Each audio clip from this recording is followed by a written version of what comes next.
Hello friends, welcome back hi fi study changing the way of education. दोस्तों, आज की class में हम लोग एक और अपने प्रैक्टिस सेट को डिस्कस करने वाले हैं। इसमें टोटल मैं आपको 18 प्रश्न कराने वाला हूं और लगभग सभी चैप्टरों से मैंने क्वेश्चनों को लिया है। ठीक है ना। तो सारे क्वेश्चन आप अटेंड करना, जितने भी डाउट आपके बन सकते थे वो डाउट आपके क्लियर हो जाएंगे। और लगभग जो मैंने क्वेश्चन लिए हैं वो क्वेश्चन आपके यूथ पब्लिकेशन प्रैक्टिस सेट से लिए हैं। सभी को पता है यूथ पब्लिकेशन जो प्रैक्टिस सेट होता है वो बहुत ही अच्छा होता है यूपी टेट के नज़रिए से। लगभग क्वेश्चन वहीं से देखने को मिलते हैं और उसी टाइप के देखने को मिलते हैं। तो आप लोग अगर नहीं लिए हो तो भी कोई दिक्कत नहीं, आपको मैं सारा यूथ पब्लिकेशन यहीं पर सॉल्व कराने वाला हूँ। ठीक है ना। 2 दिन से वीडियो नहीं आई थी, जिसका कारण है भाई कुछ थोड़ा बहुत है ना, तो कोई नहीं, अब फिर से हम लोग रेगुलर करेंगे। लेकिन उससे पहले ये जो क्वेश्चन यहाँ पर लिखा है ये थोड़ा सा आज के प्रैक्टिस सेट का क्वेश्चन नहीं है। ये क्वेश्चन हमसे किसी ने पूछा था कि सर, जब चक्रवृद्धि ब्याज वर्ष और दिनों दोनों में दिया गया हो तो उसको कैसे हम कैलकुलेट करते हैं। तो इसमें कोई दिक्कत वाली बड़ी बात नहीं है ना, कोई बड़ी बात नहीं, इसको हम इजीली सॉल्व कर सकते हैं। जिस मेथड से मैंने आपको बताया उसी मेथड का प्रयोग करके हम इस क्वेश्चन को सॉल्व करेंगे। तो वीडियो को पूरा अंत तक वॉच करना। एक बार आप वीडियो को शेयर कर दीजिए अपने दोस्तों के संग, क्योंकि यूपी टेट की पेपर की डेट बहुत नज़दीक है ना। तो आपको कोई दिक्कत नहीं लेना, मैं सारा आपका चैप्टर डिस्कस करा दूंगा। ठीक है ना। तो चलिए शुरुआत करते हैं इस क्वेश्चन से। क्वेश्चन नंबर 1 है, ये कह रहा कि 10,800 रुपये का 16 सही 2/3% की दर से 2 वर्ष 73 दिन का CI का मतलब कंपाउंड इंटरेस्ट आपको बताना है। 2 वर्ष 73 दिन का कंपाउंड इंटरेस्ट आपको बताना है। जब भी कभी ऐसा क्वेश्चन आएगा 2 वर्ष 73 दिन या 2 वर्ष 6 माह या 2 वर्ष 3 माह या 2 वर्ष 10 माह, ऐसे करके जब भी कभी क्वेश्चन आएगा उसका एक ही तरीका है, वही तरीका आपको लगाना है। कौन सा तरीका, आइए देखते हैं। देखो, हमने बताया था सबसे पहले आप रेट से चलिए। अगर रेट का मामला क्लियर है तो सारा चैप्टर ही आपका बिल्कुल क्लियर है। यहाँ पर रेट कितनी है, रेट 60:2/3%, यही ना रेट है। और इसी को हम क्या कह सकते हैं, वैसे डायरेक्ट वैल्यू तो हम इसकी लिख सकते हैं कि 1/6 होता है, क्योंकि प्रतिशत में मैंने आपको बताया था, कुछ वैल्यू बताई थी जो आपको याद रखना है। लेकिन अगर आप इसको नहीं कर पाते हो तो इसको आप ये भी तो कह सकते हो 16×3=48, ये हो जाएगा 50/3। और प्रतिशत का मतलब बटे 100, तो बटे क्या हो गया, 100 हो गया। 50 से कम 50 हो गया, 50 दूना 100 हो गया, 3 दूनी 6, 1/6 हो गया। तो देखो 1/6 ही तो होगा। कहने का मतलब 16 सही 2/3% की दर कितना आएगा, 1/6 आएगा, 1/6 आएगा। अब चीज़ों को ज़रा समझने की कोशिश करना, चीज़ों को ज़रा समझने की कोशिश करना। यहाँ पर लिखा है 2 वर्ष 73 दिन, इस बात को ज़रा गौर से समझना। लिखा है 2 वर्ष 73 दिन, यही ना लिखा है। तो आप यहाँ पर एक चीज़ साफ साफ देख पा रहे होंगे कि 2 वर्ष से ज़्यादा है, 2 वर्ष से ज़्यादा है। जब भी कभी 2 वर्ष से ज़्यादा अगर एक दिन भी है तो आप पूरा 3 वर्ष का निकालोगे। अगर 1 वर्ष से कुछ भी ज़्यादा है तो आप 2 वर्ष से निकालोगे। यानी अगर एक दिन भी ज़्यादा है तो आप पूरे साल का निकालोगे। बस इतनी बात क्लियर है। तो आप देखो 2 वर्ष 73 दिन है, 2 वर्ष 73 दिन, आप 3 साल का निकालो। तो 3 साल का निकालने के लिए आपको पता है आप क्या करते हो। 3 साल का निकालने के लिए आप क्या कहते हो, आप यहाँ पर ट्री मेथड का प्रयोग करोगे। आप यहाँ पर ट्री मेथड का प्रयोग करोगे, यानी कि आप यहाँ पर क्या बनाओगे, वृक्ष बनाओगे। कैसे, देखो ये हमारा हो गया पहला साल, ये हमारा हो गया सेकेंड ईयर, एंड ये हमारा हो गया थर्ड ईयर। ऐसे आपको करना है। ठीक है ना। 1/6 यानी राशि कितनी है, 10,800। अगर मेरे भाई मैं 10,800 का पहले साल मुझे कितना ब्याज मिलेगा, 1/6 ब्याज मिलेगा ना, 1/6।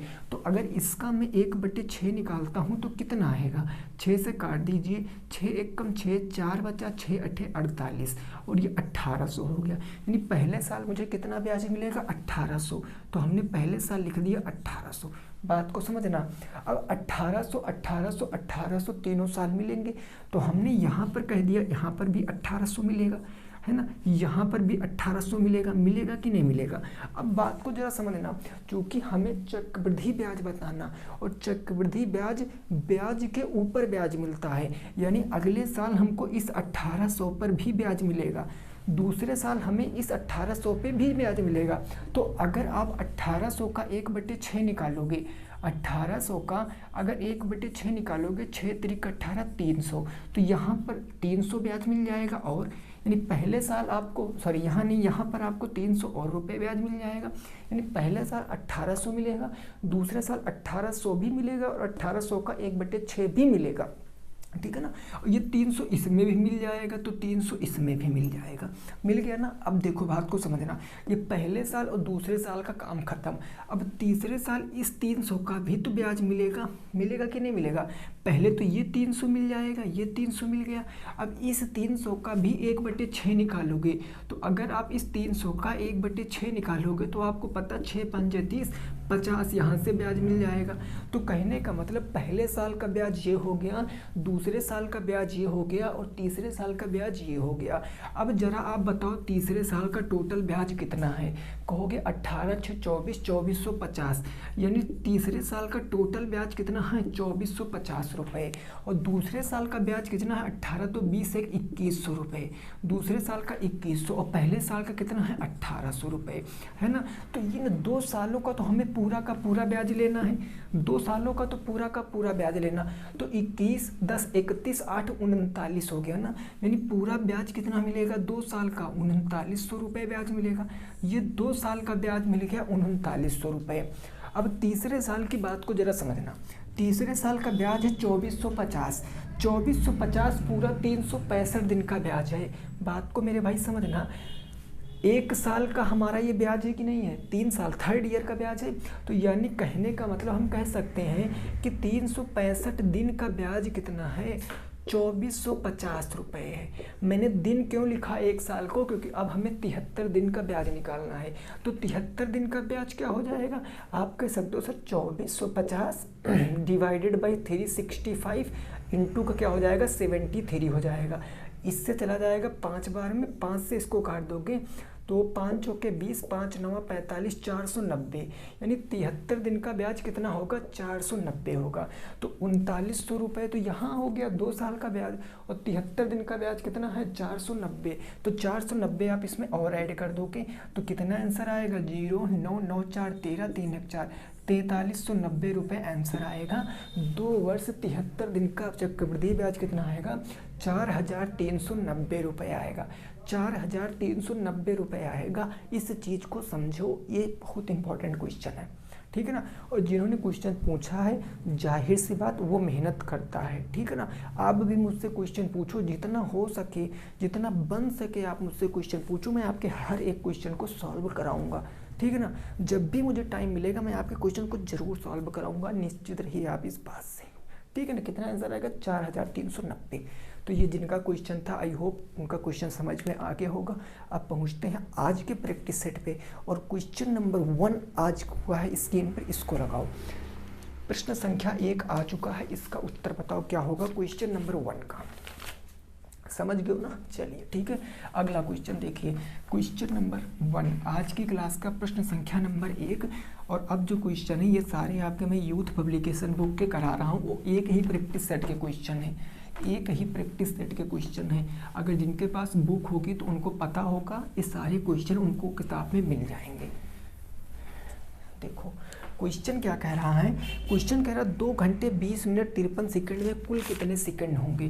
क्वेश्चन नंबर 1 है, ये कह रहा 2 घंटे हैं, 2 घंटे हैं और 20 मिनट हैं, 20 मिनट हैं और 53 सेकंड हैं, 53 सेकंड हैं, 53 सेकंड है। इसमें आपसे पूछे क्या है, टोटल कितने सेकंड होंगे, कुल सेकंड पूछिए। ये सेकंड है ना, ये 53 सेकंड है भैया, 535 ना समझ लेना।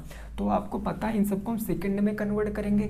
अगर मैं 2 घंटे को सेकंड में कन्वर्ट करूँगा तो घंटे को सबसे पहले मिनट में बदलेंगे, 1 घंटे में 60 मिनट, तो ये आपका मिनट में हो गया, है ना। उसके बाद इसको सेकंड बदलेंगे तो 60, ये 2 घंटा है तो इतना सेकंड हो गया। अब कुल बताना मतलब जोड़ना है, तो इसको हम प्लस लगाएंगे।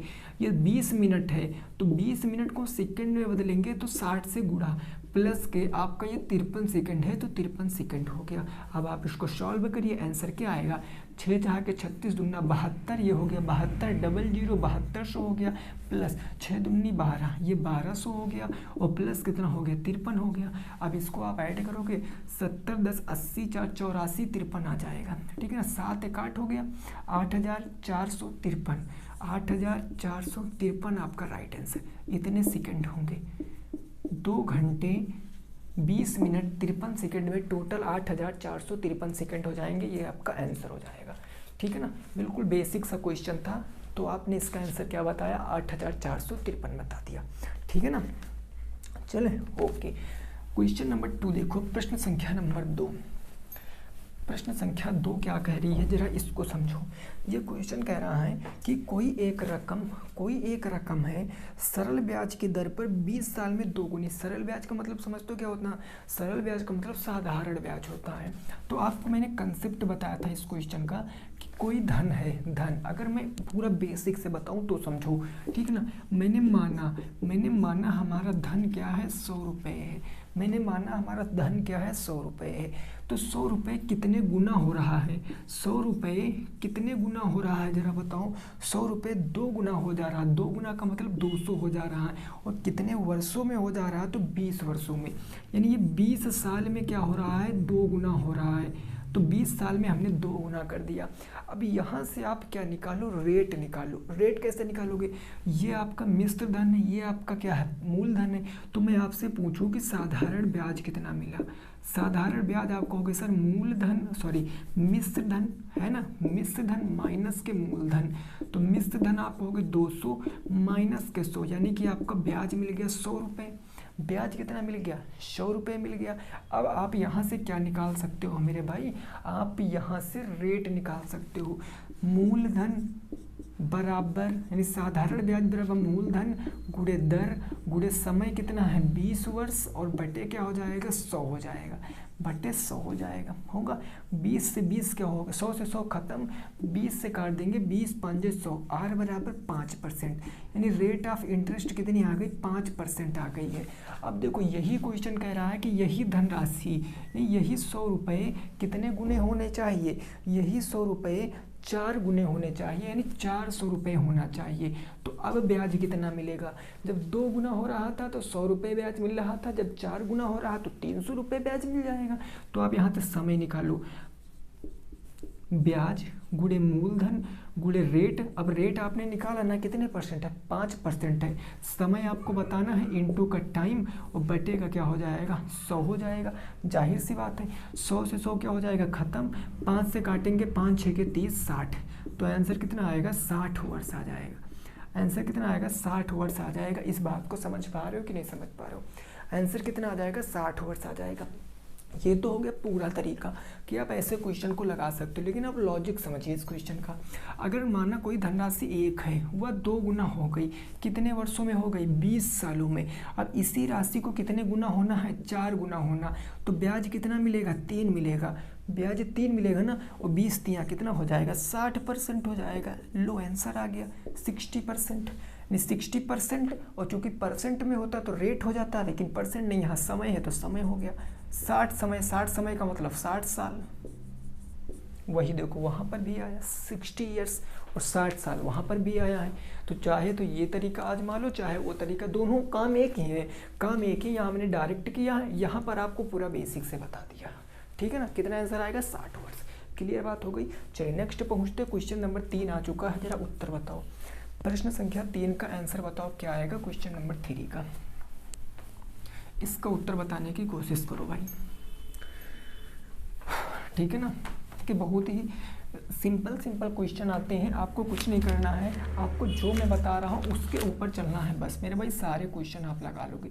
क्वेश्चन नंबर 3 क्या कह रहा है, क्वेश्चन नंबर 3 का 9 कुर्सी और 3 मेजों की कीमत 306 रुपये है।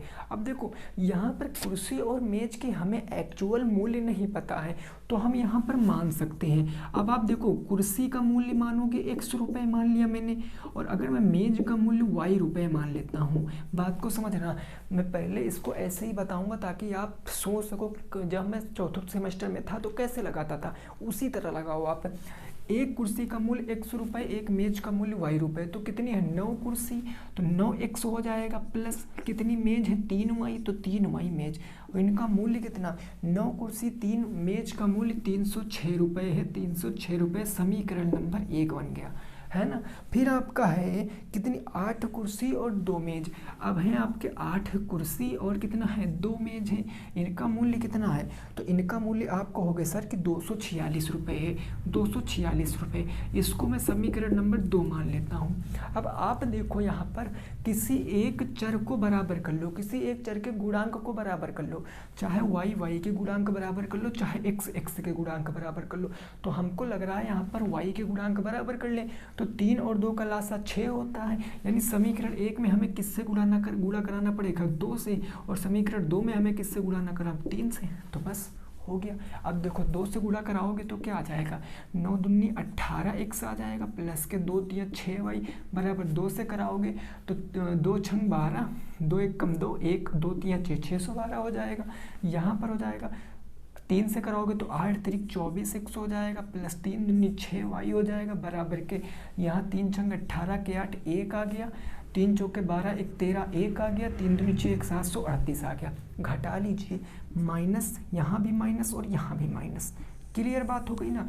अब ये प्लस माइनस तो कट जाएगा, 18x से माइनस के 24 घटाओ, 18 से 24 माइनस के 6x बराबर के, यहाँ घटाओगे 8 में से 2 गया 6, 3 में से 1 जाएगा 2, 7 में से 6 जाएगा तो 1 माइनस का 126, माइनस से माइनस खत्म हो गया, x की वैल्यू निकालेंगे तो 6 दूनी 12, 6 एक कम 6, x की वैल्यू कितनी आ गई 21, यानी x की वैल्यू 21, और x आपका है क्या बोलो जरा, x आप क्या बोलने माने थे कुर्सी का मूल्य, x आपने कुर्सी का मूल्य माना था। अब आपको मेज का भी मूल्य बताना है, मेज का भी मूल्य तो बताना, तो आप इस x का मान किसी भी समीकरण में रख दो, चाहे तो 1 में चाहे तो 2 में, तो मैं क्या कर सकता हूँ, मैंने समीकरण 1 में रख दिया, समीकरण 1 में रखने पर, समीकरण 1 में रखेंगे तो मेरे भाई देखो समीकरण 1 क्या था 9x प्लस 3y, हमने कह दिया 9x प्लस 3y बराबर के कितना है 306 है, x की वैल्यू रखोगे 21, तो यहाँ हो जाएगा 9 इंटू के 21 प्लस में 3y बराबर में 306, 21 नवैया कितना होता है, यहाँ पर आप 3y इधर रोकोगे, इधर 306 और ये प्लस में इधर माइनस में, 9 एक कम 9, हासिल कितना आ गया, कुछ नहीं आया, 9 दूनी 18 189, तो आप घटाओगे 16 में से 9 जाएगा तो कितना बचेगा 7 बच जाएगा, यहाँ बच गया 9, 9 में से 8 जाएगा तो कितना बचेगा बोलो, यहाँ हो गया आपका 9, 9 में से 8 जाएगा तो 1 बचेगा, यहाँ पर 2, 2 में से 1 जाएगा तो 1 बचेगा, 117 हो जाएगा, 100 कितना हो जाएगा 17 हो जाएगा, ठीक है ना। और यहाँ y ये 3 बटे गुणे में इधर आएगा बटे में, तो यहाँ देखो 3 तिरिक्का कितना हो जाएगा 9, 2 बचा 3 9 27, यानी y की कीमत कितनी आ गई 39।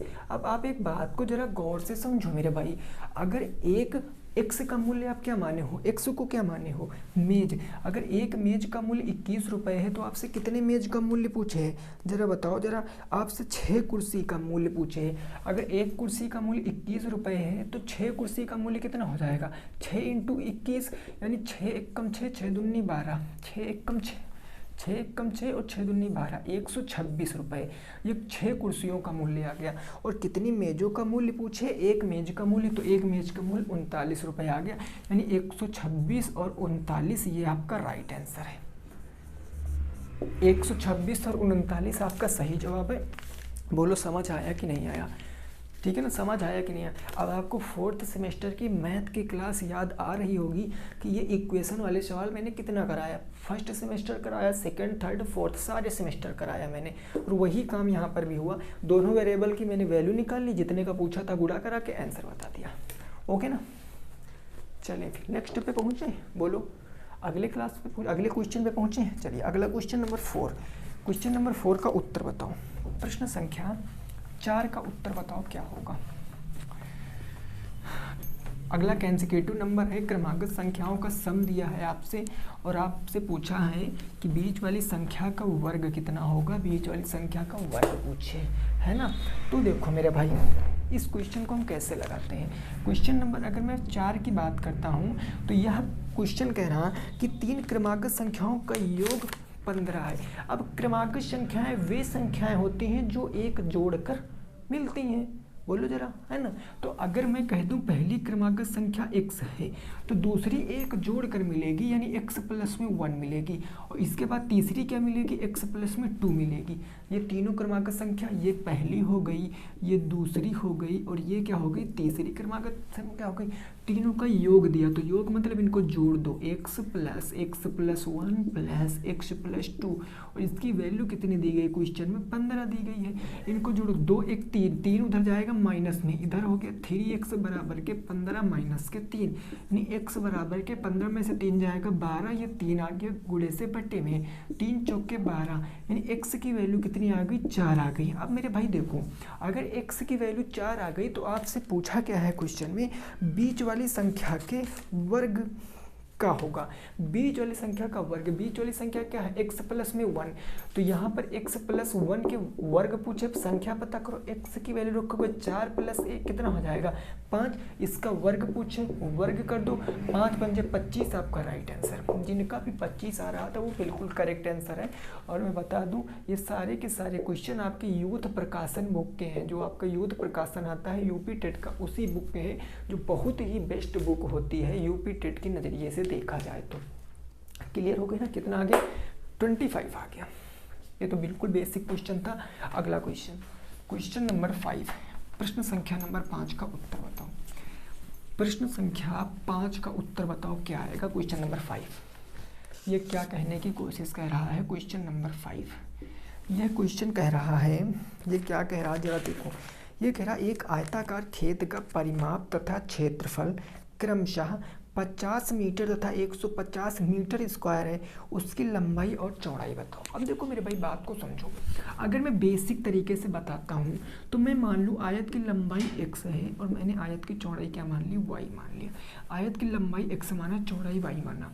अगर लंबाई x माना, चौड़ाई y माना, तो परिमाप क्या होगा जरा बताओ, परिमाप क्या होगा। आपको पता है परिमाप होता है 2 लंबाई धन चौड़ाई, है ना। तो यहाँ हो जाएगा 2 और x और y, तो ब्रैकेट में क्या हो जाएगा, x प्लस में y, x प्लस में y, यही ना होगा ना, ये हो गया आपका परिमाप। अब आपको क्षेत्रफल भी दिया गया है, क्षेत्रफल कितना दिया गया है, तो बात को समझो जरा। क्षेत्रफल आपको दिया गया है, लंबाई और चौड़ाई होता है, तो क्षेत्रफल होता है L इंटू बी, यानी क्षेत्रफल हो जाएगा x और y। क्षेत्रफल क्या हो जाएगा, x और y हो जाएगा। होगा कि नहीं होगा जरा बात को बताओ जरा, होगा ना। अब देखो बात को समझो जरा, ये एक्स वाई आपका क्षेत्रफल हो गया, ये 2x प्लस के y क्या हो गया आपका, ये परिमाप हो गया। अब एक बात बताओ, ये परिमाप किसके बराबर है, क्वेश्चन में कितना दिया गया परिमाप, क्वेश्चन में परिमाप दिया गया 50, क्वेश्चन में परिमाप 50 दिया गया ना, और क्षेत्रफल कितना दिया गया क्वेश्चन में 150, तो 150 हो गया। अब देखो यहाँ पर 2 आपका गुणे में है, अगर मैं इसको बताऊं थोड़ा सा और, तो मैं कह सकता हूँ 2x प्लस में y, ये बराबर कितना दिया गया 50, तो x प्लस y की वैल्यू निकालोगे, डिवाइड करोगे 25 टाइम्स चला जाएगा, यानी x प्लस y की वैल्यू कितनी आ जाएगी, 25 आ जाएगी, आएगी ना। और एक्स वाई की वैल्यू 150 है, यानी एक्स वाई की वैल्यू कितनी है, 150 है। अब आप देखो यहाँ पर कोई 2 ऐसी संख्या लो, कोई 2 ऐसी संख्या लो जिनको जोड़ने पर 25 आए और जिनका गुणा करने पर 150 आए, यही ना क्वेश्चन में दिया गया है। देखो जरा भाई, परिमाप है 50 और 150 सेंटीमीटर, इसकी लंबाई चौड़ाई क्या होगा। अब इसमें आपको कुछ करने की ज़रूरत नहीं है, आप क्या कर सकते हो, यहाँ पर x प्लस वाई 25 है तो एक्स वाई 150 है, एक्स वाई के ऐसे 2 गुणनखंड करो कि जोड़ने पर 25 आए, तो आपको पता है क्या होता, 15 धामा 150, 15 धामा 150 होता, यानी इनको जब ऐड करोगे तो 25 आ जाएगा, आएगा ना। तो ये 15 क्या हो गई आपकी लंबाई मान लो, इसको आप चौड़ाई मान लो, लंबाई चौड़ाई आ गई 15 और 10, चूँकि मीटर में था तो मीटर में, 15 मीटर 10 मीटर आपका राइट आंसर। 15 मीटर और 10 मीटर क्या आ जाएगा आपका सही जवाब आ जाएगा क्वेश्चन नंबर 5 का। क्वेश्चन नंबर 5 का आंसर क्या आएगा, 15 मीटर और 10 मीटर। अगर 15-10 का गुणा कराओगे तो आपका 150 आएगा, 15-10 दूना 25, 25 का 2 गुना 50 आपका पेरीमीटर आ जाएगा। ओके ना, क्लियर बात हो गई। चलिए नेक्स्ट क्वेश्चन नंबर 6, प्रश्न संख्या नंबर 6 का बताओ क्या उत्तर आएगा। प्रश्न संख्या 6 का उत्तर बताओ क्या आएगा। प्रश्न संख्या नंबर 6 का क्वेश्चन नंबर 6 का उत्तर बताओ क्या आएगा। ठीक है ना मेरे भाई,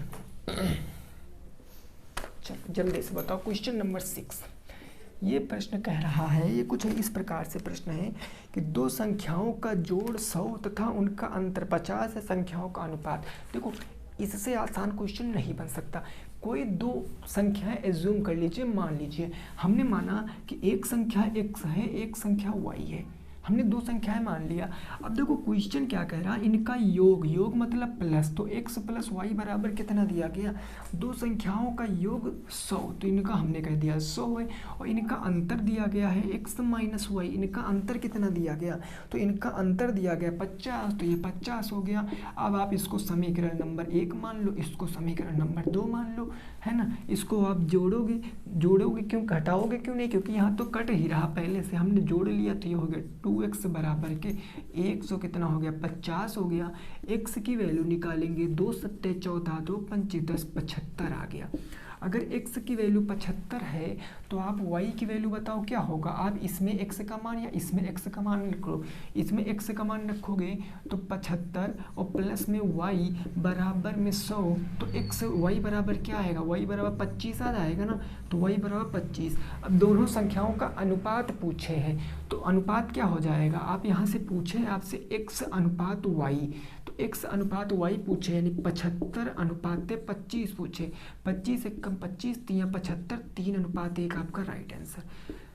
3 अनुपात 1 क्या आ जाएगा, आपका सही जवाब आ जाएगा, 3:1 आपका राइट आंसर। बोलो कितना आएगा, 3 अनुपात 1 आपका सही जवाब आएगा क्वेश्चन नंबर 6 का। प्रश्न संख्या 6 का 3 अनुपात 1 सही जवाब। क्लियर, आगे बढ़ा जाए, बोलो आगे बढ़ा जाए। यहाँ तक कोई भी दिक्कत किसी भी साथी को तो नहीं है, जरा एक बार बताओ, किसी भी साथी को कोई दिक्कत है तो हमसे बता सकता है, ठीक है ना। क्लियर, चलिए अगला क्वेश्चन नंबर 7, प्रश्न संख्या 7 का उत्तर बताओ क्या आएगा। प्रश्न संख्या 7 का उत्तर बताओ क्या आएगा। क्वेश्चन नंबर 7, क्वेश्चन नंबर 7 है ना। क्वेश्चन नंबर 7 जरा क्या कह रहा है इसको समझो। यह प्रश्न कह रहा है किसी संख्या में उसका 4/5 घटाया था। देखो बहुत ही आसान क्वेश्चन है। किसी संख्या में उसका 4/5 क्या किया जाता है, घटाया जाता है। आप x y z मानकर कुछ मत लगाओ, कुछ भी मत लगाओ, आप सीधे ये जाओ, किसी संख्या का 4/5 घटाया जाता है, तो नीचे वाला क्या है, नीचे वाला हमेशा ये 100% होता है। नीचे वाला, अगर नीचे वाले को आप संख्या मानोगे तो ऊपर वाले घटाया जाएगा। भाई अगर संख्या 5 है, अगर संख्या 5 है, इसमें से हम उसका 4 घटा रहे हैं, तो कितना हमें प्राप्त हो रहा है, हमें प्राप्त हो रहा है 20। कितने की कमी आ रही, 20 की, यानी 1 की वैल्यू कितनी है, 20 है। तो आपसे संख्या पूछे, अगर 1 बराबर 20 है तो 5 बराबर कितना हो जाएगा, 20 पंचे 100 हो जाएगा, यानी 100 क्या आएगी, आपकी संख्या आ गई। आपकी संख्या कितनी थी, 100 थी, 100 संख्या हो गई। आपसे संख्या नहीं पूछे, आपसे संख्या का 50% पूछे, तो 100 का 50% 50 हो जाएगा, 100 का 50%, 100 से 100 खत्म, 50 आपका राइट आंसर। देखो ये अगर आपको नहीं समझ में आया तो कोई दिक्कत नहीं, आप x मानकर लगा लो। देखो x मानकर आप कैसे लगाओगे, कैसे लगा सकते हो, x मानकर किसी संख्या का 4/5 अगर घटाया जाता है, किसी संख्या का 4/5, देखो 4/5 का मतलब समझ रहे हो, यहाँ 5x यहाँ 4x, अगर मैं संख्या 5x मान रहा हूँ, उसमें से 4x घटा दे रहा हूँ तो 20 की कमी आ रही है, यानी x की वैल्यू अगर 20 है तो 5x की वैल्यू क्या हो जाएगी, 100 हो जाएगी, क्योंकि 5x हमारी संख्या है। संख्या का 50% पूछे हैं तो 100 का 50% निकालोगे, तो 100 का 50% 50। और मैंने आपसे बताया आप चर के चक्कर में मत पड़िए, क्योंकि चर बहुत खतरनाक चीज़ है। आप सीधे गणित की संख्याओं में सॉल्व कर सकते हो, दोनों एक ही तरीके हैं। मैंने कुछ गलत नहीं किया है, मैंने यहाँ पर x नहीं माना है, मैंने यहाँ पर x मान लिया है, तो अंतर आपके सामने है, आप कैसे लगा सकते हो, ठीक है ना। तो कितना आंसर आएगा, 50 आ जाएगा। क्लियर ना, ओके। चलिए अगला प्रश्न देखिए 8 नंबर, अगला प्रश्न देखिए 8 नंबर, उसका आंसर क्या आएगा, ठीक है ना। अगला प्रश्न बढ़िया है, प्रॉफिट एंड लॉस का क्वेश्चन है और जिस प्रकार के मैंने क्वेश्चन कराए हैं उस प्रकार के क्वेश्चन भर भर के प्रैक्टिस सेट में दिए गए हैं और पिछले साल पूछे भी गए हैं उस तरीके के क्वेश्चन, है ना। क्वेश्चन नंबर 8, क्वेश्चन नंबर 8 क्या कह रहा है एक वस्तु का सीपी उसके अंकित मूल्य का 80% है। देखो इस चीज़ को जरा समझने की कोशिश करना, इस चीज़ को समझने की कोशिश करना। सीपी का मतलब क्रय मूल्य होता है, मैं यहाँ पर लिखे दे रहा हूँ, ये होता है क्रय मूल्य। क्रय मूल्य को क्या बोलते हैं, कॉस्ट प्राइस, सीपी बोलते हैं। और एक है आपका अंकित मूल्य, एक क्या है आपका अंकित मूल्य, और अंकित मूल्य को क्या बोलते हैं, मार्क प्राइस, मार्केट प्राइस बोलते हैं। क्वेश्चन में कहा गया किसी वस्तु का कॉस्ट प्राइस अंकित मूल्य का 80% है। अगर मैं अंकित मूल्य को मान लेता हूँ, माना अंकित मूल्य क्या है 100 है, तो अंकित मूल्य का 80% क्या है, क्रय मूल्य है। बोलो भाई बोलो, 100 का 80% कितना होगा, 80 होगा। तो अगर मैं 100 का 80% निकालूंगा तो 80 क्या हो जाएगा, क्रय मूल्य हो जाएगा, क्योंकि क्वेश्चन में कह रहा है कि अंकित मूल्य का 80% सीपी है, तो अंकित मूल्य का 80% सीपी कर दिया। अब क्वेश्चन कह रहा है कि सीपी का कितने परसेंट है, अंकित मूल्य सीपी का, अब का मतलब रेस्पेक्ट, कितने की रेस्पेक्ट, तो रेस्पेक्ट कितने की होती, किसके रेस्पेक्ट में निकाला जाता, 80 का। क्वेश्चन कहा गया अंकित मूल्य, यही तो कहा गया ना, अंकित मूल्य क्रय मूल्य का कितने परसेंट है, अंकित मूल्य कितना है 100, क्रय मूल्य का कितने परसेंट है। बस काटो फटाक से, 0 से 0 खत्म। यहाँ पर 4 से काटेंगे ना यहाँ पर तो कितना आ जाएगा, 2 चौके 8 आ गया, 2 पंजे 10 आ गया। 4 से काटेंगे, 4 दूनी 8, 4 पंचे 20, 25 पंचे 125%। कितना आंसर आएगा, 125% आपका सही जवाब, 125% आपका सही जवाब हो जाएगा। इस क्वेश्चन का नोट कर सकते हो, 1 to 5% will be the correct answer in this question. कितना आएगा, 125% आपका सही जवाब होगा।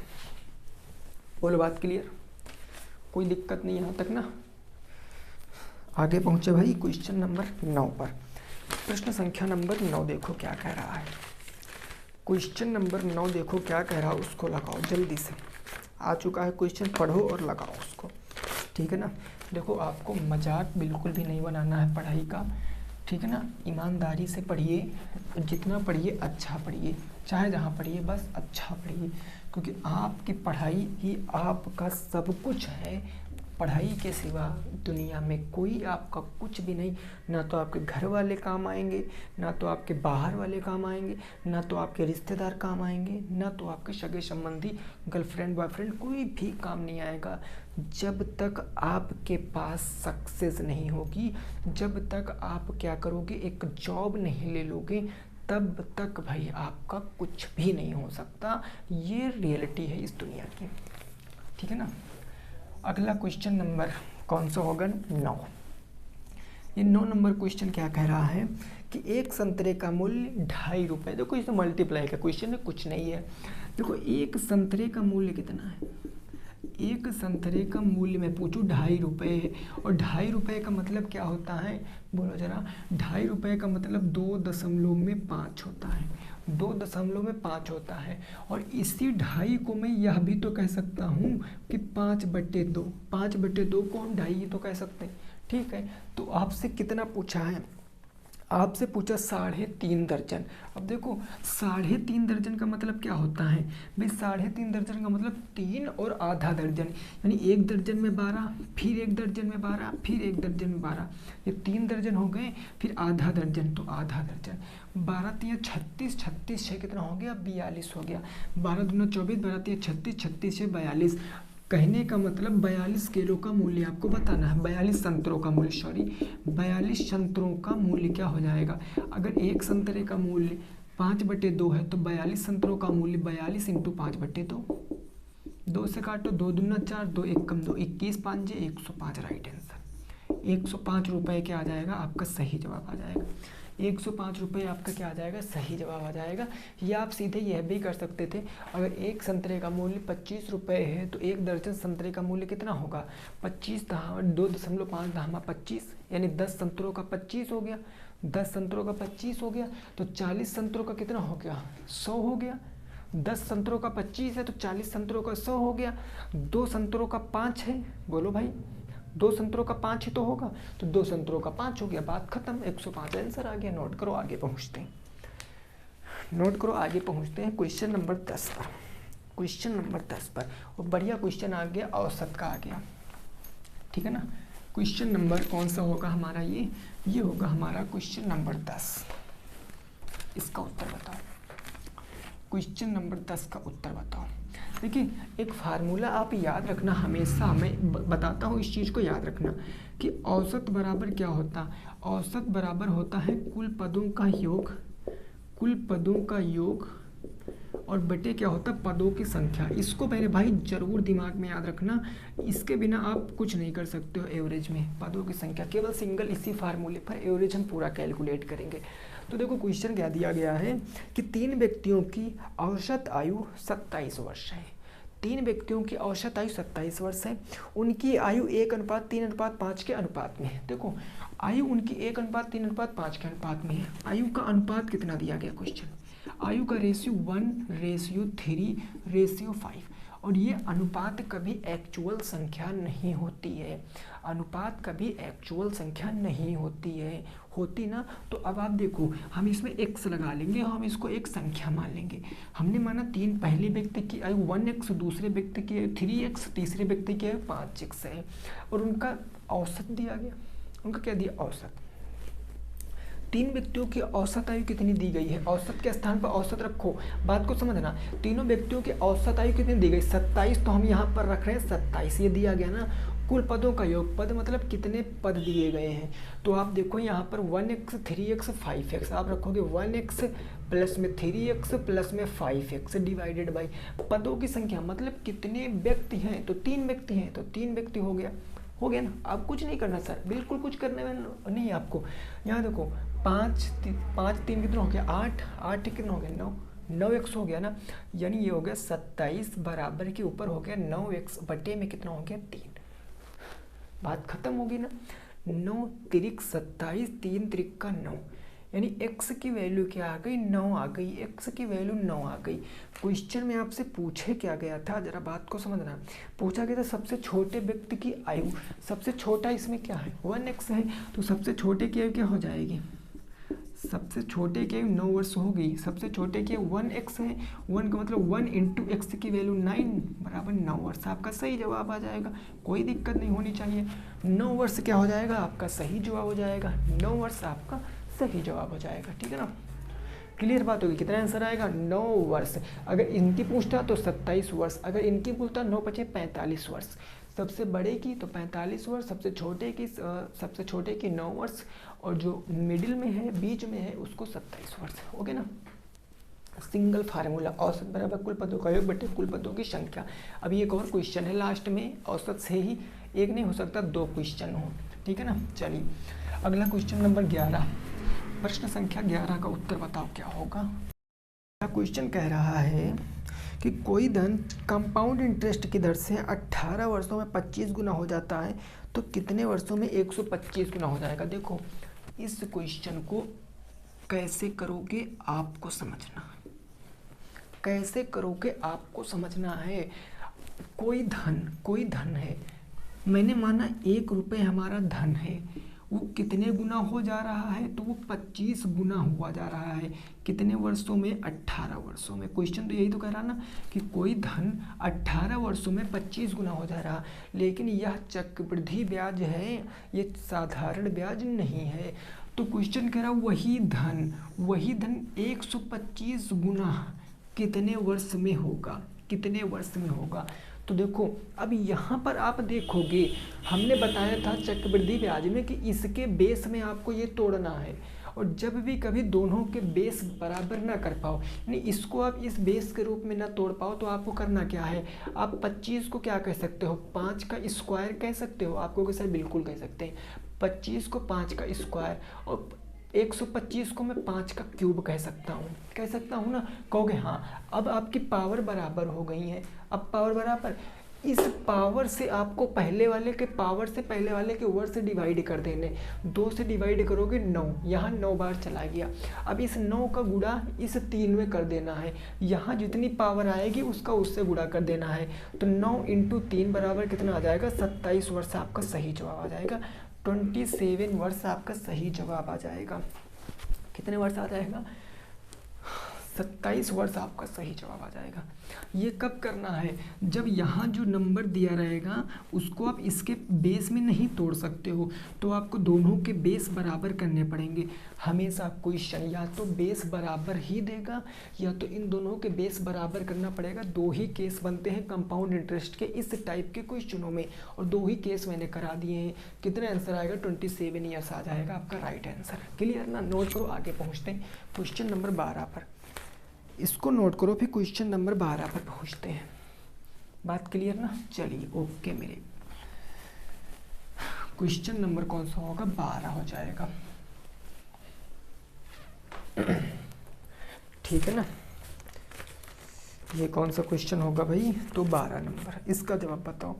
इसको आपको सरल करना है, कोई दिक्कत नहीं, आसानी से सॉल्व कर लेंगे। कितनी बार बताया? 2 सही 1/3 का अनुपात किससे है? 3 सही 1/4 से है। अनुपात इसका किससे है? 1 सही 1/6 से है। इसको आपको अनुपात के रूप में कन्वर्ट करना है। कुछ मत करो, कुछ भी मत करो, इसको आप सरल भिन्न में कन्वर्ट करो। 2 3 6 1 7/3, 7/3 अनुपात 4 3 12, 1 12 कितना हो गया? 4 हो गया। 4 3 12, 12 1 13/4, तो हमने कह दिया 13/4 अनुपात 6 1 कम 6 1 7/6 हो गया, 7/6 हो गया। अब आप कहोगे सर इसको हम अनुपात में कैसे बदल सकते हैं? तो जो आपको नीचे दिख रहा है ना 3 4 6, आपको हमेशा हरों का क्या लेना? एलसीएम। अगर आपसे पूछूं मैं 3 4 6 का एलसीएम क्या होगा? लघुत्तम समापवर्ती आप कहोगे सर 12 होगा कि नहीं होगा?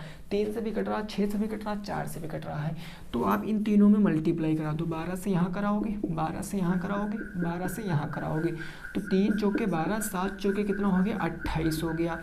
4 तिया 12, 13 तिया कितना हो गया? 39 हो गया। 6 दूनी 12, 7 दूनी कितना हो गया? 14 आपका राइट आंसर। अब ये तो कट नहीं रहा है ना, अब ये थोड़ी नहीं कट रहा है। अब ये किसी एक नंबर से कट रहा होगा तो ठीक है, लेकिन नहीं कट रहा भाई। 28 39, 28 और 14 तो एक दूसरे से कट रहे हैं, लेकिन 39 नहीं कट रहा। 39 केवल 3 से कटेगा, 13 से कटेगा। बोलो बात क्लियर? तो आंसर आएगा 28:39:14। ठीक, क्वेश्चन नंबर 12, प्रश्न संख्या 12 आप समझ चुके होंगे। कितना आंसर आएगा? 28:39:14। अगले क्वेश्चन में पहुंचते हैं 13 नंबर। ये भी अनुपात समानुपात का क्वेश्चन है, तो इसका उत्तर आपको बताना है। इसका उत्तर आप बताओ कितना आएगा? क्वेश्चन नंबर कौन सा है आपका? वो हो जाएगा आपका 13 नंबर क्वेश्चन। ठीक है ना? 13 नंबर क्वेश्चन का उत्तर बताओ फटाफट क्या आएगा, जल्दी से बताओ। ठीक है ना? चलिए क्वेश्चन नंबर 13 क्या कह रहा है? ये क्वेश्चन कह रहा है कि 5a + 3b। देखो इस क्वेश्चन को बहुत ही बढ़िया क्वेश्चन है, आप इसको लगा सकते हो। 5a + 3b अनुपात 4a + 7b, 4a अनुपात 7b, और ये बराबर है किसके बराबर? 3:4 के। 3:4 के बराबर है, 3:4 के। तो आपसे पूछे हैं, क्या पूछे आपसे मेरे भाई? a अनुपात b कितना होगा? a अनुपात b कितना होगा, ये आपसे पूछे। देखो हमने आपको जब अनुपात समानुपात पढ़ाया था तो हमने कहा था कि आप अनुपात को बटे भी कह सकते हो, अनुपात को बटे भी कह सकते हो ना। तो मैं इसको ऐसे लिख सकता हूँ ना, 5a + 3b अनुपात को हमने बटे कह दिया, 4a + 7b बराबर का मतलब बराबर, उसको भी बटे लिख लेते हैं, 3:4। बोलो बस बात खत्म, क्रॉस गुणा करा लीजिए। 4 पंचे 20a हो गया, प्लस में 4 तिया 12b बराबर में 4 तिया 12a प्लस में 7 त्रिक 21b हो गया। इसको एक लो, 12a इधर आएगा माइनस में 20a माइनस के 12a बराबर, उधर बच गया 21b, और ये 12 भी उधर जाएगा, माइनस के 12 भी हो जाएगा। तो इधर आपका बच गया 8a बच गया, 8a बराबर के 21 में से 12 जाएगा तो 9 2 11 होता है ना, 9b हो जाएगा। 9 2 11, 9b। अब आपसे a अनुपात b पूछा है, तो a अनुपात b कितना है, a के सामने वैल्यू 9 तो 9, b के सामने 8 तो 8, 9 अनुपात 8 आपका राइट आंसर। 9:8 क्या हो जाएगा, आपका सही जवाब हो जाएगा। 9 अनुपात 8 क्या आएगा, आपका बिल्कुल राइट उत्तर आएगा क्वेश्चन नंबर 13 का। 9 अनुपात 8 आपका सही जवाब आ जाएगा। बात समझ पाए हो कि नहीं समझ पाए हो, क्लियर। 9:8 आ जाएगा। ओके, चलिए नेक्स्ट पहुंचते हैं।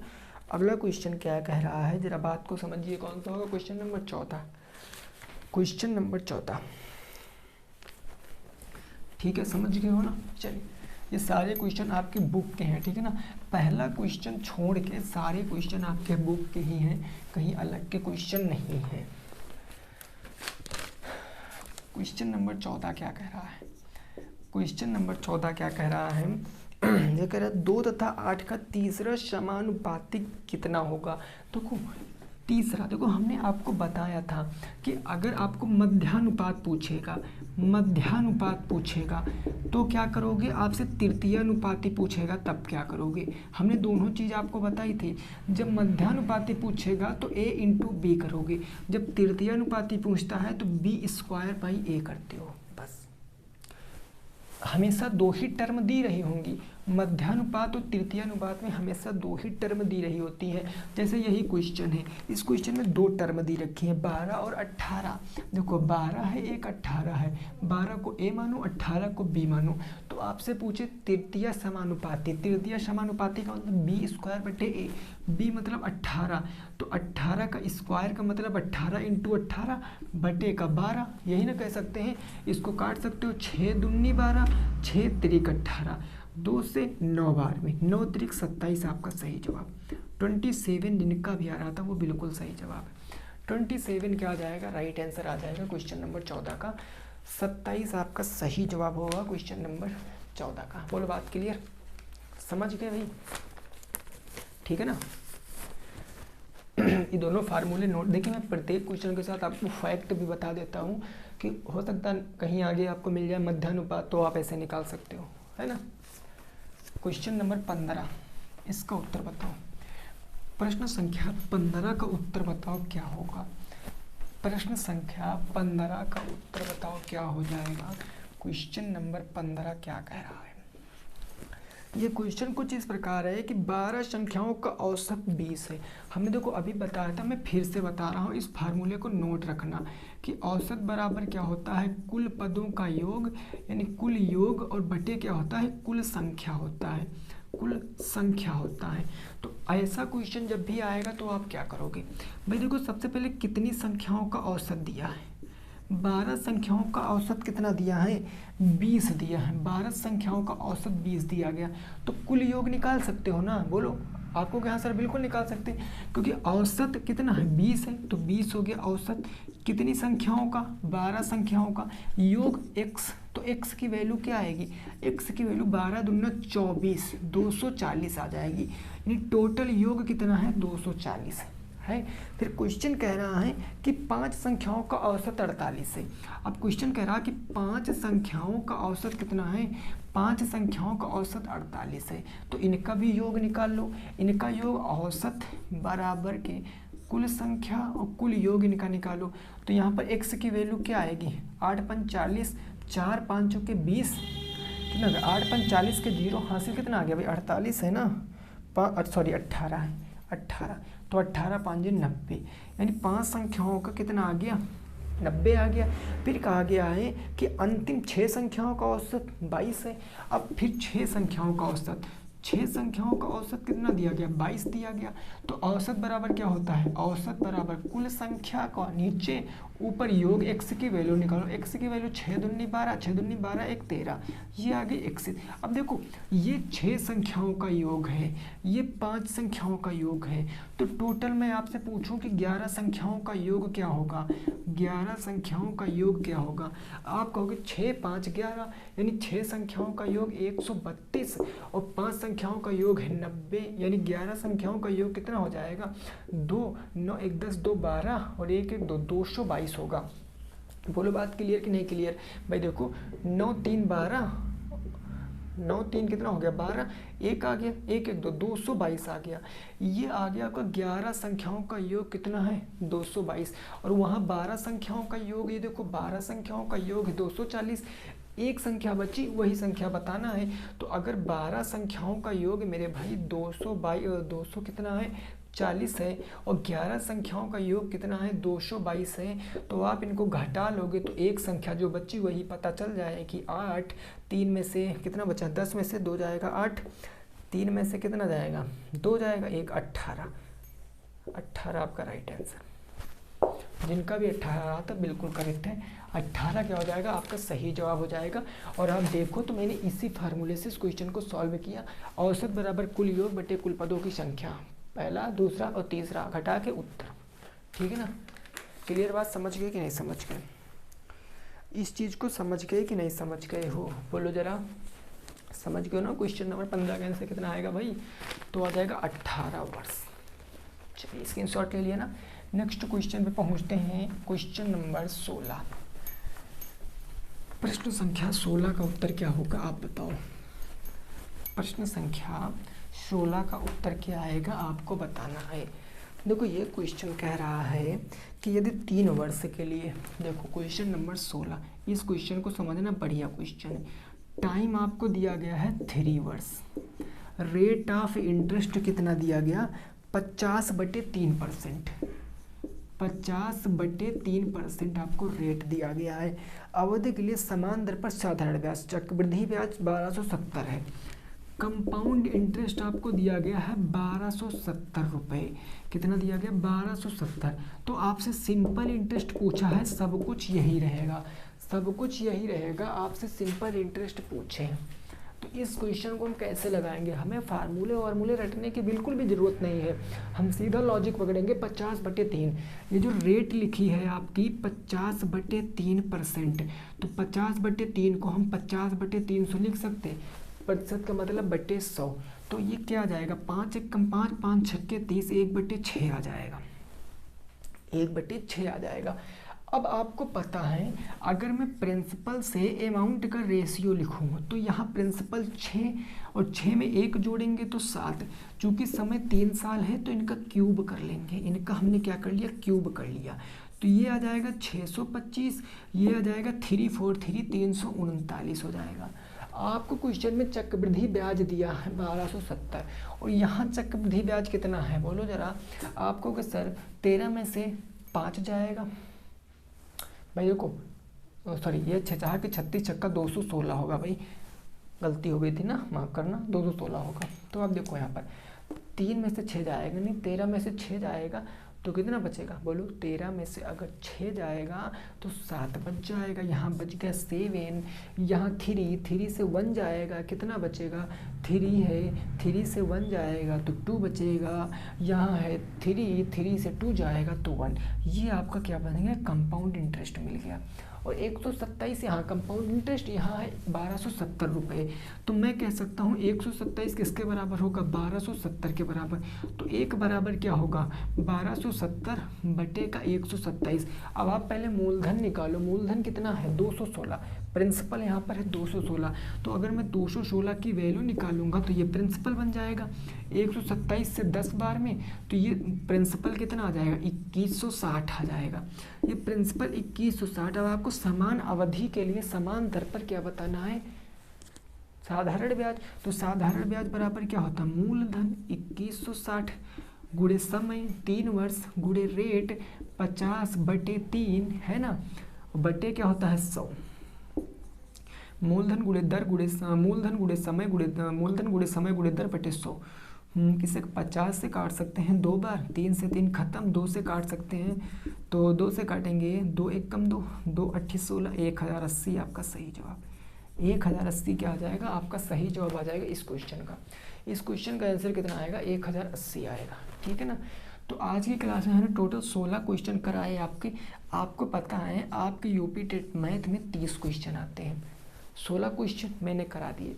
देखो 30 क्वेश्चन आएंगे कैसे आपके, कम से कम उसमें तो 10 क्वेश्चन तो ऐसे होंगे जो बिल्कुल लैंग्वेज के होंगे, मतलब सबसे छोटी संख्या निम्न में से परिमेय संख्या कौन सी है, ये सब आप खुद से कर पाओगे।